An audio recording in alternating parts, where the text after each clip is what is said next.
नमस्कार। विश्व शांति दर्शन में मैं श्रीराम शिंदे आप सबका स्वागत करता हूं। विश्वधर्मी प्रोफेसर डॉक्टर विश्वनाथ कराड जी की संकल्पना से उभरे इस अनोखे यूट्यूब चैनल में आइए सुनते हैं कुछ अच्छी और सकारात्मक खबरें। लेकिन सबसे पहले आज की सुर्खियां। प्लास्टिक की बोतलों से बना घर, भारत को किया गौरवान्वित। चुनौती बिहार की रूढ़िवादिता को, बच्चों के साथ बढ़ते जूते। 102 घंटों में 350 किलोमीटर की दौड़। औरंगाबाद की 2 लड़कियों ने 16,000 प्लास्टिक की बोतलों से घर बनाया। आइए देखते हैं। नमिता कपाले और कल्याणी भांबरे ने औरंगाबाद के पास एक छोटे से शहर शरणपुर में इको ब्रिक अवधारणा के माध्यम से एक पर्यावरण के अनुकूल घर बनाया। नमिता और कल्याणी गवर्नमेंट कॉलेज में फाइनल आर्ट की पढ़ाई कर रही हैं। इको फ्रेंडली घर बनाने की प्रेरणा लॉकडाउन के दौरान इंटरनेट पर अंतहीन स्क्रॉलिंग के दौरान मिली। घर बनाने की तलाश 2021 में शुरू हुई, जब दोनों ने सड़कों पर पड़ी प्लास्टिक की बोतलों को इकट्ठा करना शुरू कर दिया। इस प्रयास में उन्होंने 16,000 बोतलें इकट्ठा की। प्रारंभ में उन्होंने मिट्टी, गैर बायोडिग्रेडेबल प्लास्टिक और बांस का उपयोग करके इको ईंटें बनाई। बोतलों की ईंटों को एक के ऊपर एक रखकर मिट्टी और गोबर के मिश्रण से लेप किया जाता था। छत बांस और लकड़ी की मदद से बनाई गई थी, जबकि दरवाजे और खिड़कियां लकड़ी से बने थे। यह घर करीब 4,000 स्क्वायर फीट का है। पूरे निर्माण में उन्हें करीब 7 लाख रुपए खर्च हुए।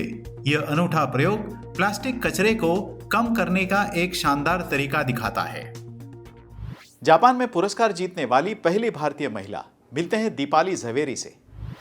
टोक्यो में एक डांडिया कार्यक्रम के दौरान अचानक गिरे हुए एक व्यक्ति की जान बचाने के बाद जापान में बसी भारतीय प्रवासी दीपाली झवेरी जापान में लाइफ सेवर अवार्ड जीतने वाली पहली भारतीय महिला बन गई।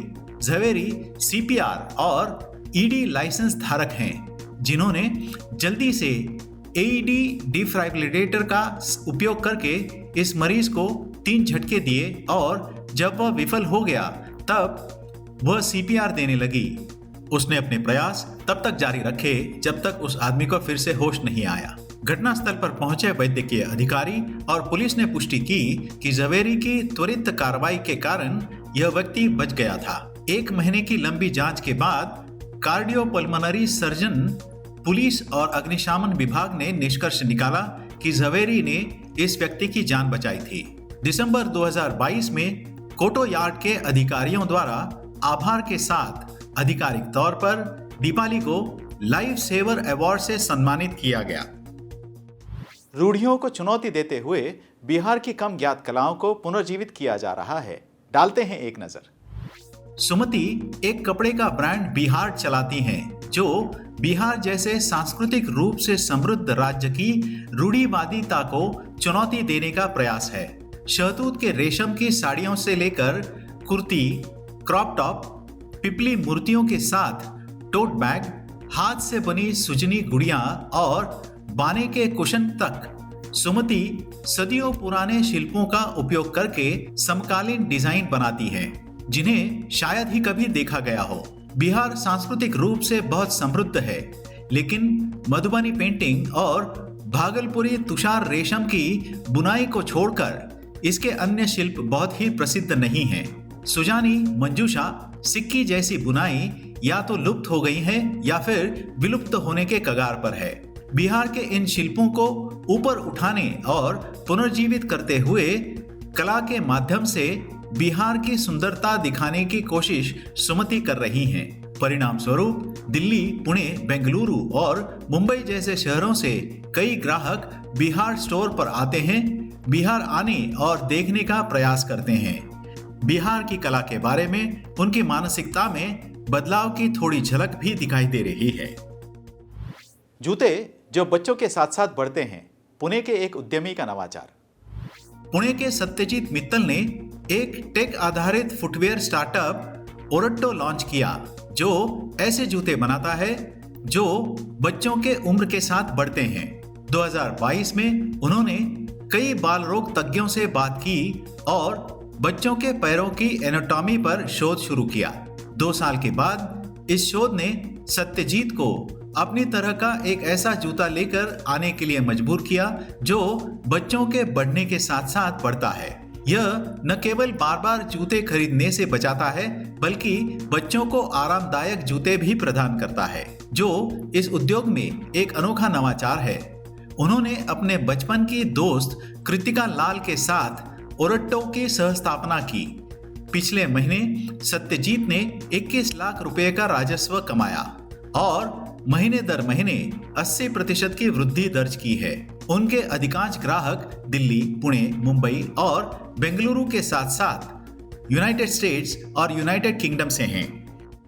एक भारतीय ने पूरी की दुनिया के सबसे कठिन मैराथन।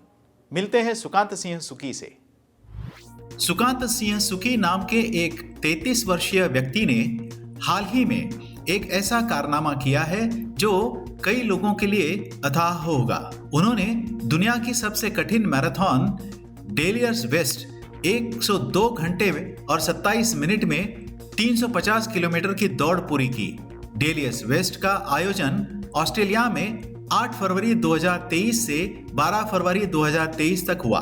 सुकी ने अपने YouTube चैनल पर एक वीडियो पोस्ट किया जिसमें वे इस मैराथन को समाप्त करते दिखाई देते हैं। फिनिश लाइन पर खड़े होकर लोगों को इस धावक को प्रेरणा देते हुए सुना जा सकता है। उन्होंने अपनी यात्रा के बाद में बताया कि कैसे उन्होंने 350 किलोमीटर की दूरी तय की।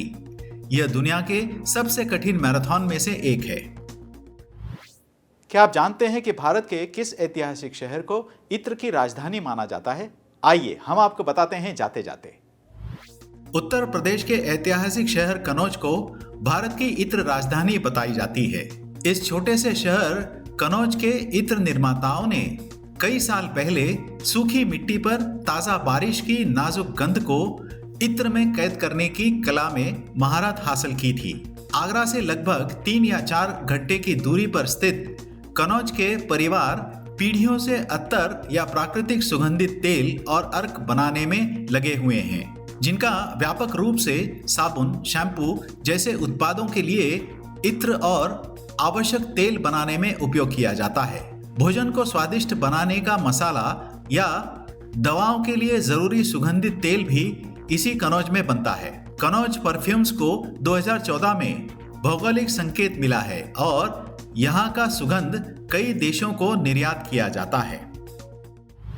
इसी के साथ आज के संस्करण में यहीं पर रुकते हैं। देखते रहिए विश्व शांति दर्शन। धन्यवाद।